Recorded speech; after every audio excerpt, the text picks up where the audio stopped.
So the Jets are now the favorite to land yet another wide receiver out there. Let's talk about who it is. What's up, everybody? This is GreenBean coming to you from a backyard here in sunny Baltimore, Maryland. It's so nice to be in the Northeast and the weather be beautiful. I know that a lot of you guys being up there, New York, New Jersey, Connecticut, Pennsylvania, Long Island, all that, you're probably experiencing something similar, so I'm happy. I'm happy for you. And this is going to be a good day. But before we get into who this wide receiver is and if it makes any sense, let me just remind you, if you haven't done so already, go ahead and like that video. And if you're not subscribed to the channel, now is a fantastic time to do it. It's a rectangular red button and it says, you guessed it, subscribe. Go ahead, hit that thing, and you will be reminded every time I release anything or go live. It's a fantastic place to be. So guys, this has been the off-season of the Jets and wide receivers, hasn't it? It seems like every single wide receiver that's out there, we've been linked to him, or we've been said that we didn't get him. We had Amari Cooper, we had Tyreek Hill, there's been DK Metcalf. We did the A.J. Brown. We beat that A.J. Brown horse to such a degree that the actual organization released an official statement that said we are not trading A.J. Brown. And it never even had a source. We've talked about this. It just came from a particular New York beat writer. He said, keep an eye on A.J. Brown. He's friends with Elijah Moore. And that was it.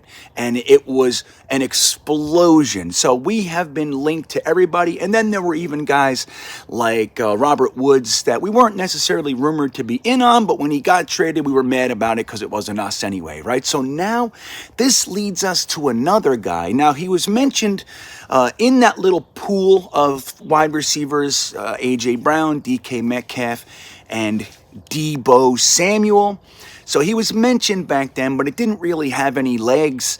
It was just, well, the 49ers, they once employed Robert Saleh, Mike LaFleur, Benton, all the guys. So there's a connection there. That was all it really was.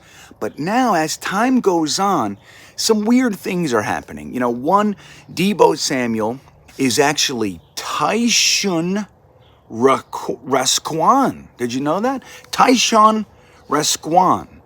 Deebo. See? You see it. I see it. Tyshawn Raquan, Deebo. So he's Deebo for short. He recently took all the 49ers stuff, all of his social media, and we know what that is. That's the death knell. Jamal Adams did it back in the day. Baker Mayfield did it recently. So we know once they take the team emblems and all the pictures of them in the uniform off their social media, that's not a good sign. It's a pretty commonly used negotiation tactic these days. But that happened with Deebo Samuel. And then there are talks about the 49ers maybe not wanting to pay him. He's looking for $25 million a year coming off of a career year. Now, number one, do we want this guy, right? So what is Deebo Samuel that would be so attractive right now? Number one, we know he's a wide receiver. And he, last year, like I said, was a truly epic year for him. He had over 1,400 yards on 77 receptions. He also had 6 touchdowns through the air. So average 18.2 yards per reception. Now, let me just tell you, the Jets, 1,400 yards, 8 touchdowns, 18.2 yards of reception. That's not anything that we see around here. It's just not. We don't see that sort of thing around here. So yes, we would want that.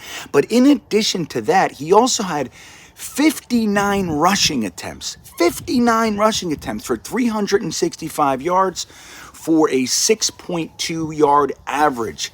So this guy is a dual threat. He's absolutely somebody that the defense has to plan around, and he had a great year last year. Now, is this consistent for him? So that's something else we got to look at. A lot of these guys, look, they have that big year and they try to maximize their value when their value is high. makes perfect sense, but do you want to be the guy who gives him that value when you don't know if it can be a consistent thing? He's only going into his 4th year in the league, so he's young. He's about to hit his prime, as we say. So he should have a whole mess of good years in front of him. So whoever's getting him, this could be considered an ascension into what he's going to be able to offer you. But in 2020, he only had 391 yards on 33 receptions.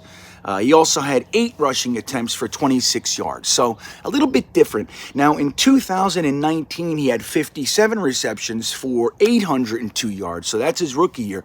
Came out of the gate pretty high. It's a damn good rookie year, right? 802 yards, 14.1 yard average, 3 touchdowns, and he also had 14 rushing attempts for 159 yards. So it looks like he can consistently bring something, and that they're just starting to ramp him up. He's just becoming the player that he's going to be, more than likely. Now, there's obviously 1,400 yards a year is going to be hard to maintain, and we know that, but he looks like he's going to be a 1,000-yard receiver, add a few hundred more on the ground. Beautiful. Perfect guy to add to your team. So yes, we would want them. Now, why would the Niners want to get rid of him? Well, number one, $25 million is a lot for a receiver. Now, he brings kind of, 2 aspects of the game, but we've seen that in the past with guys that want to say they do more than their position. They don't get paid like that. We saw the big thing with Le'Veon Bell. He was saying, I'm the second leading receiver on the team. I'm the leading rusher on the team. I want to be paid as both. Or at least some variation, some consideration of the 2 jobs that I do. The NFL balked at that, and the Steelers balked at it, and the NFL supported it. But we've also seen like tight ends that are the leading receivers. They try to say they're wide receivers. They want wide receiver money. It never works. It never works. So paying Deebo Samuel for both positions, that's not really something you want to get into. It would create a new precedent, and you don't want to be first to do stuff like that, because more than likely it can blow up in your face. So that's that. But so he wants $25 million. The 49ers, so maybe they don't want to pay him. Maybe they look at this draft and they think, hey, we can get another wide receiver and not pay him $25 million. Maybe they think that they essentially made Deebo Samuel. Don't forget, he was a 2nd-round pick. He wasn't, a ballyhooed top wide receiver in the class or anything like that. He was a 2nd-round pick, and they probably think they could find another one in the 2nd round that can at least get similar production, right? So, but what did the 49ers do last year that kind of puts them in a position where going into the draft, they are being faced with the very, very real scenario that they don't have many draft picks. So they have 9. It sounds like a whole bunch, right? It sounds like a whole bunch. Well, let me tell you, their first draft pick is number 61. That is after the first 4 draft picks that we have. We will have already picked 4 players by the time they're on the clock once, and then we have a pick 8 spots later. So we'll essentially have 5 players to their 1. Most of their picks are in the 6th and 7th round. They have 2 6ths, 2 7ths, and they have 1 second, 2 thirds, 1 4th, 1 5th, 2 6ths, and 2 7ths. They also have the last pick in the draft, it looks like. So here's the interesting thing, right? We know they made a monumental trade last year. For who? For Trey Lance. Now, would we maybe think that they would do that again? Maybe not. And we don't know what Trey Lance is going to be. He might be the greatest thing since sliced bread. We don't know. But as you head into the draft, it's glaring. We don't have any firsts. We don't have any early seconds. We only have 1 second, and we don't really pick a player till 61, and our next pick is 93. So they're going to have 2 players in the top 100, which is, it's just, going into the draft, it becomes a more pressing issue. They have this guy. He's going to want $25 million.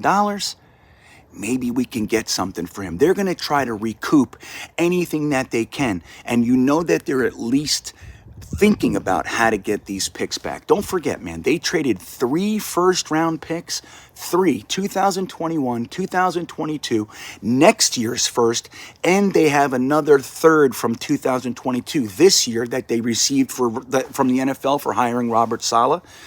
They got that 3rd round comp pick for hiring, for bringing up a minority coach that the Jets hired.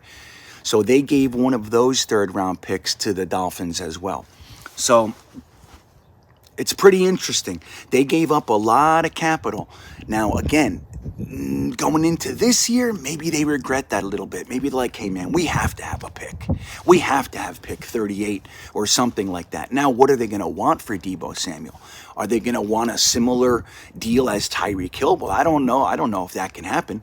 I don't know if the Jets would offer 35, 38, and 69 for a player who's only had 1 year of Tyreek Hill type production. Tyreek Hill's Tyreek Hill. So I don't think that it would be the same, but it's definitely not going to be cheap. They're going to want pick 35, maybe pick 35 and 38, maybe 35 and 69, something like that. But if you get Deebo Samuel for it, I mean, who you getting at 35 that's going to be better than Deebo Samuel, right? You don't know. You could, but it's not exactly our forte, finding Deebo Samuels in the second round. So we hope that all changes, but we don't know. So what do you think? Do you think that it's worth giving up maybe 35 and 69 for Deebo Samuel? Do you think it's worth, what if they hold fast on, nope, we want 35, 38, and 69? Do you do it? Do you do that? But even all that aside, do we think it's real? Why the Jets? Why the Jets? Why is it us? Well, they're using the idea that we've been in on Amari Cooper. There's the rumors of DK Metcalf and AJ Brown, and we had an agreed upon trade with Tyreek Hill. So they're thinking that the Jets are absolutely looking for a wide receiver. They'd love to get one that's more established. Don't forget, Joe Douglas has said hiring free agents is a lot different than draft picks. Apples to apples versus apples to oranges. You know what you're getting when you hire a free agent at the NFL level. College players, you just never know. So there's that benefit as well. But I think the whole connection outside of the Jets having looked for a wide receiver before is the fact that our staff comes from there. LaFleur obviously knows Deebo Samuel, and we just signed 2 49ers free agents, Laken Tomlinson and Solomon Thomas. So the doors are kind of open. That path has been worn down a little bit. So it does seem like it could be real. We have the Deebo Samuel social media thing. You got the rumors about the $25 million. You have no draft picks in the top 60 picks for the Niners. And you have the connection and the Jets already kind of trying to take a couple swings at established wide receivers in the NFL. So what up? Would you do it? Would you trade? Would you give the Tyreek Hill trade for Deebo Samuel? If not, what would you give? I want to hear what you have to say in the comments, and let me know. Would you not even do this? Do you want to just stay with our picks? We did all this work to acquire our draft picks. Let's bring in the young, cheap players and develop them ourselves. What do you think? Let me know in the comments. And guys, I hope you're having as beautiful of a day as I am. And with that said, go Jets.